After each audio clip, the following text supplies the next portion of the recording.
Hello, everyone. Welcome again to another section of Music 1300. I am, of course, Professor George. We are here today to discuss one of my favorite topics, and that is involving form and function in music.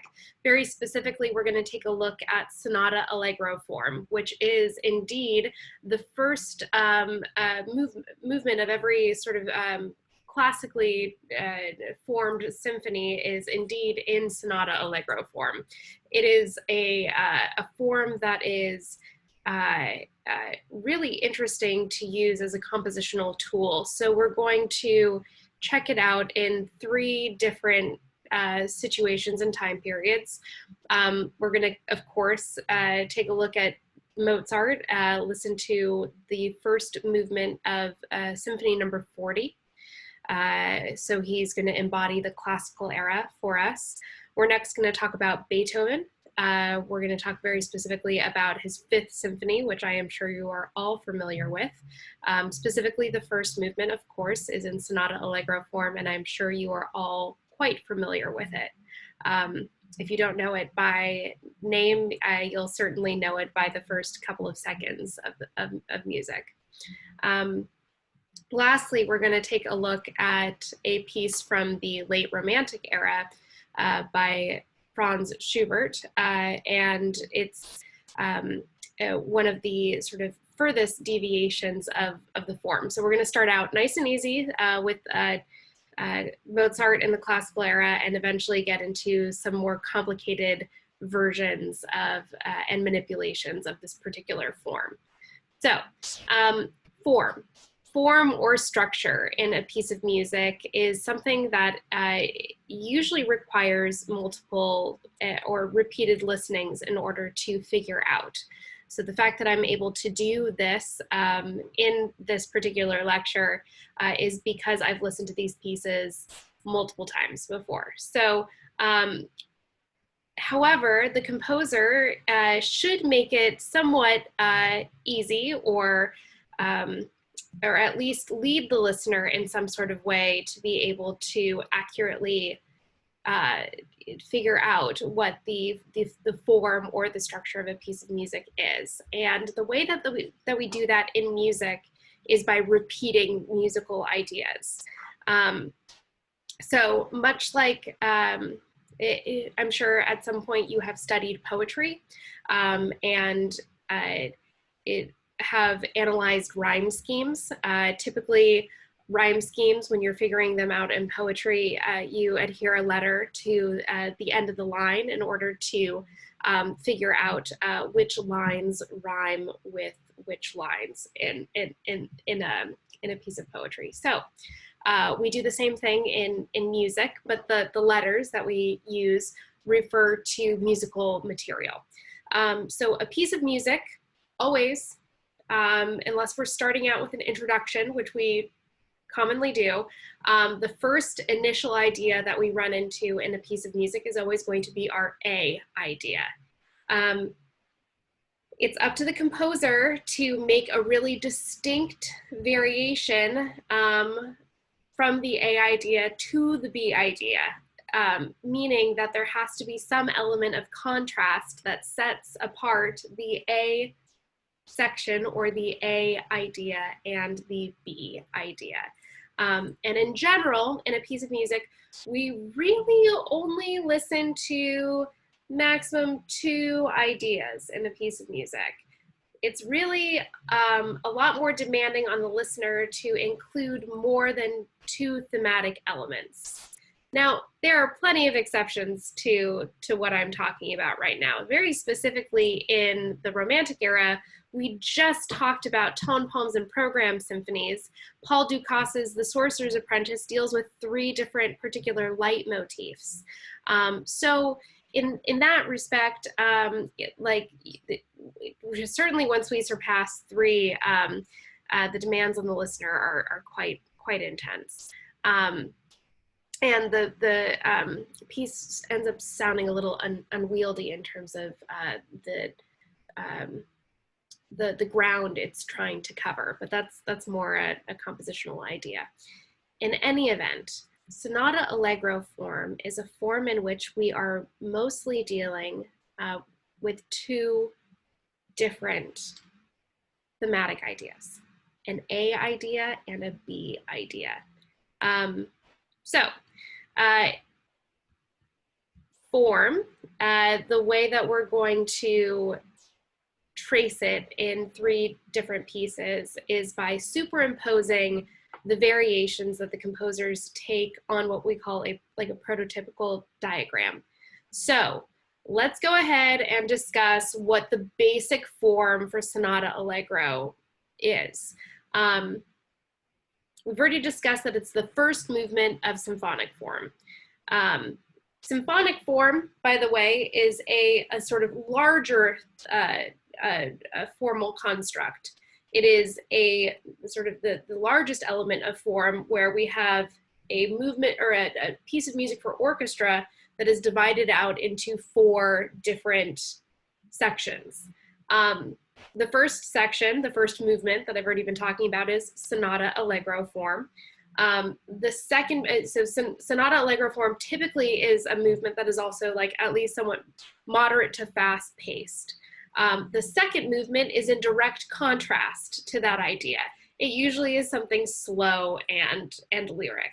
So within sonata, or within symphonic form, we have this idea of internal contrast that is still being made important. And the biggest idea here, the biggest sort of thesis that I'm trying to outline with form and function in a piece of music is that ideas that happen on the macro scale, ideas that happen on the large scale, also happen on the small scale. They are replicated in some sort of way. Ideas that happen on the big scale happen on the small scale as well. There's kind of like a nesting doll kind of element to form and function when it comes to a piece of music. Okay, I have my whiteboard. Let me go ahead and pull up a blank page. We will draw out the prototypical Sonata Allegro form. Each composer, we're gonna, like I said, start out easy. Mozart follows the rules or the diagram that we're gonna set up most closely. Beethoven a little less so, and Schubert even less so. Excellent. Let's go ahead and start with our prototype. Okay, here's the whiteboard. All right. So this is Sonata Allegro form. So first thing I'm going to draw is a crude line, represents the duration of our piece of music. I'm going to leave this spot blank for right now. I sort of have alluded to it already. Occasionally, we kick off everything with an introduction.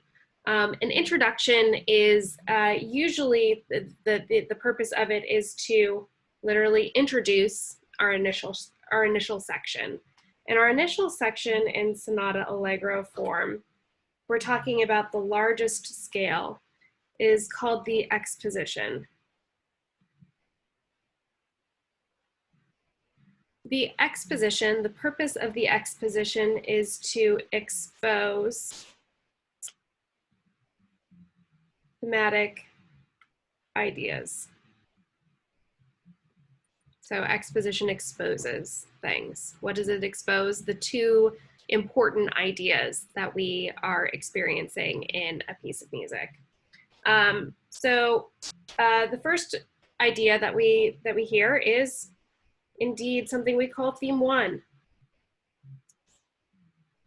Excellent. Theme one is going to have a number of characteristics. We've already talked about some of the characteristics that happen in music, like rhythm and meter. We've talked a little bit about like ostinatos, repeating musical ideas. We're going to talk more about harmony, but we've discussed a little bit about the idea of chords, that a simultaneous sounding of pitches occasionally sound sad or happy. We recognize those as like major and minor keys. So those are some elements that we can hear in Sonata Allegro form between theme 1 and theme 2. But theme 1 has an identity. And whatever that identity is, the opposite generally happens in theme 2. The way that we even know that theme 1 has come to an end is usually we have something called a cadence. A cadence functions like a point of punctuation. It means that theme 1 has come to an end. A lot of times in classical music, or classical orchestras that are playing first movements of symphonies, the first theme and second theme are separated by an actual pause, a slight breath mark. What happens afterwards is we hear theme 2. Theme 2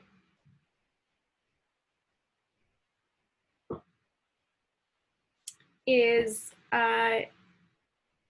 different than theme 1, and that's the most important part. So if theme 1 is sad sounding, theme 2 is going to be happy sounding, okay?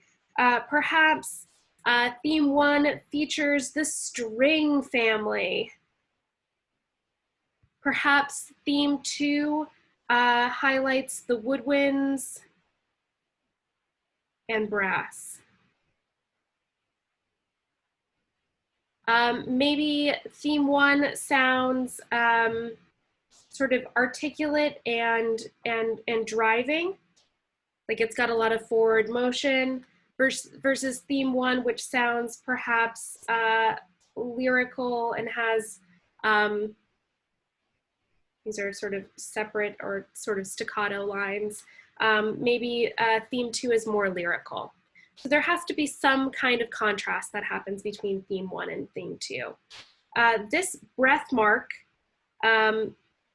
occasionally, especially when we're thinking later on in history, late classical era, romantic era, into the 20th century, sometimes composers write what's called a bridge here. A bridge literally connects theme 1 to theme 2. Theme 2, like theme 1, ends with a cadence. It's like a little bit bigger of a deal than the theme 1 cadence structurally. And this whole thing is so important for the listener to understand that we actually repeat it. So the symbol that I'm drawing right here, these are repeat marks. So we go introduction to theme 1, bridge to theme 2, then we go back all the way to theme 1, bridge, theme 2.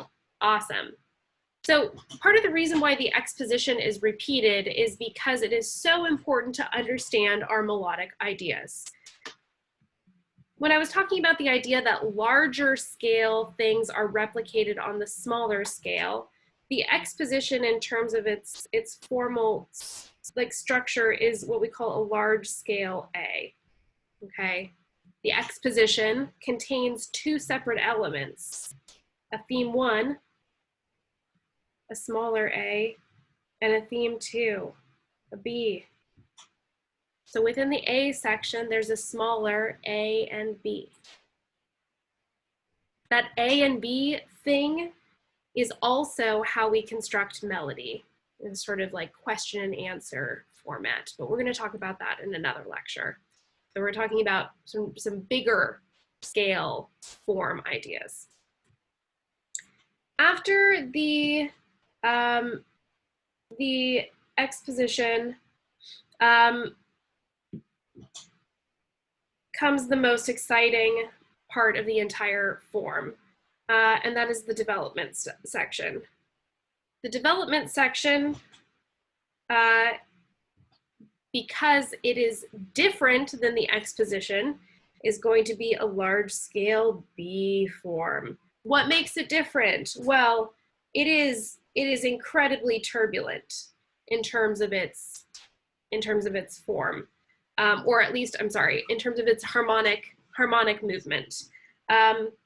So in general, we're going to hear a lot of homophonic texture here. Why? Because it's the clearest way for us to understand melody and accompaniment. Versus here, we're going to hear a lot of heterophonic and polyphonic texture.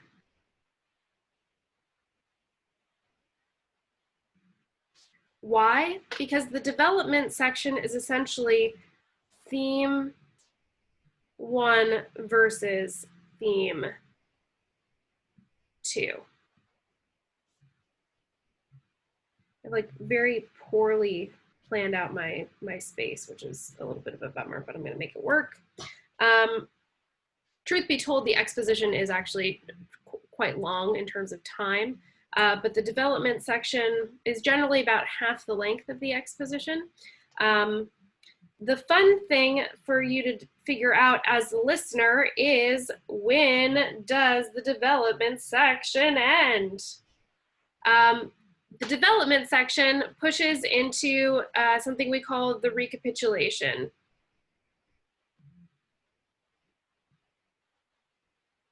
Recap. What are we trying to recap? Well, very specifically, ideas that we had in the exposition. So what we're going to hear is theme 1, followed by theme 2. Do you notice that we don't have this this sort of jump in energy? We have this this ramp over here in the exposition initially. We're going to talk more about form and structure later, but let's say our Sonata Allegro form, we're in C major. Actually, hold on. Let's make it relevant to one piece that we're going to listen to. It's C minor, especially because our first theme starts out upset. So C minor, and I know I've talked about this a little bit. In a piece that's in C minor, that means that the home key, the place that we initially start, is going to reiterate the importance of the note C.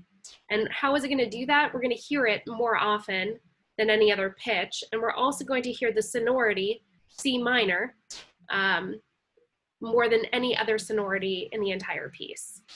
The way that we reinforce C minor as being important is also by its relationship to other pitches that are a part of its structure.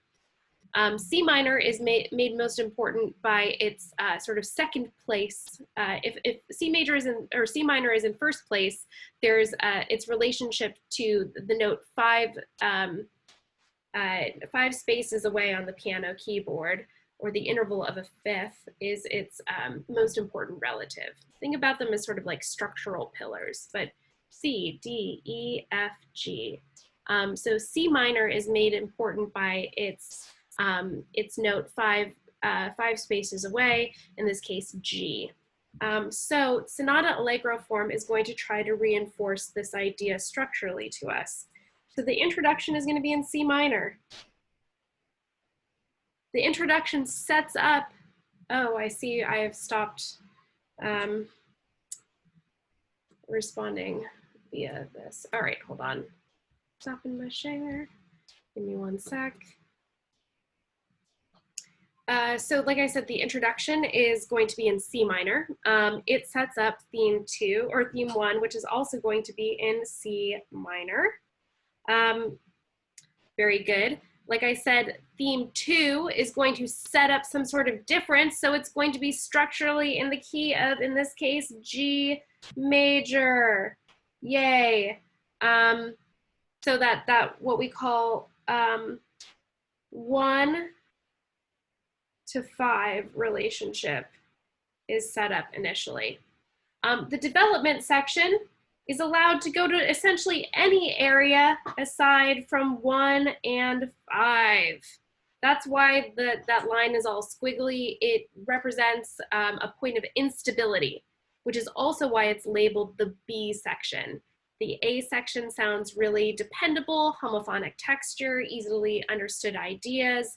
The development section it sets up a direct contrast. It's heterophonic, which means there's lots of call and response between theme 1 and theme 2.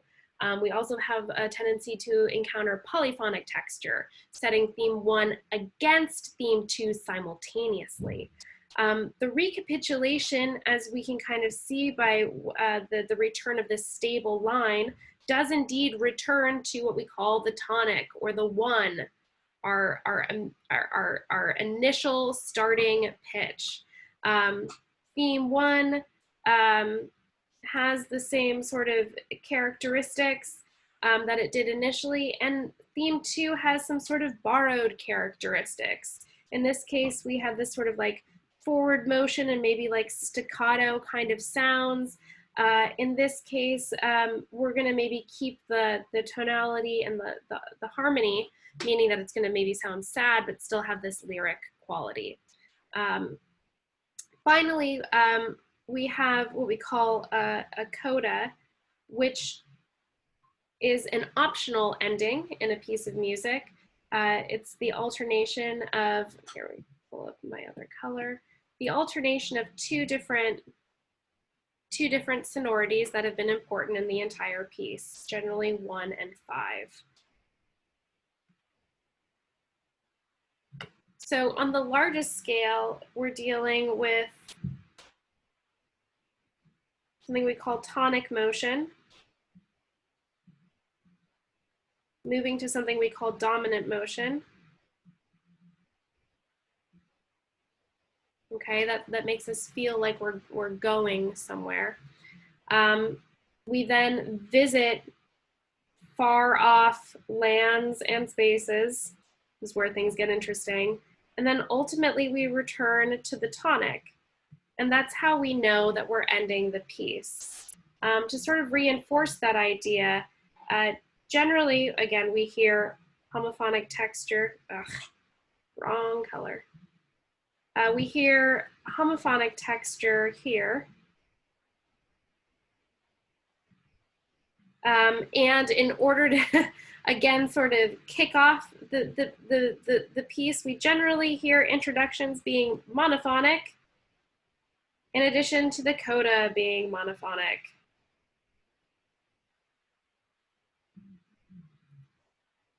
The recapitulation, because it's formally trying to restate A material, is a large scale A. So in the largest sense, Sonata Allegro form is an example of what we call circular form. A, B, A. Well, check that out though. Within every A though, we have a smaller nested A and B, right? So we have these sort of different ways of combining two different ideas. One of them is a circular representation where we ended up right where we started, and the other one is a sort of binary idea, which is very, very interesting. So this is the prototypical Sonata Allegro form. So what does that mean to us? Well, not every single composer is going to follow this diagram exactly. What would be the point? when I talk about this diagram, I often talk about like the formula for a James Bond film. They are somewhat formulaic in their approach. However, there are really fun variations to the form, which is why we continue to watch James Bond films. There is a structure that they typically take, but there are fun deviations from that structure. And the same thing exists for Sonata Allegro form. So I've picked a very well-known, or two very well-known works from the classical era, from Mozart, his Symphony Number 40.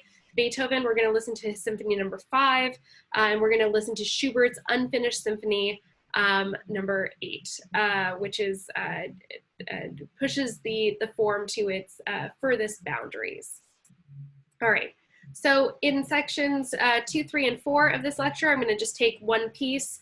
What we're going to do is we're going to listen to the Sonata Allegro form, and I'm going to trace while we listen to the audio how we're passing through the form so that you can hear the form in action, which is the real exciting thing.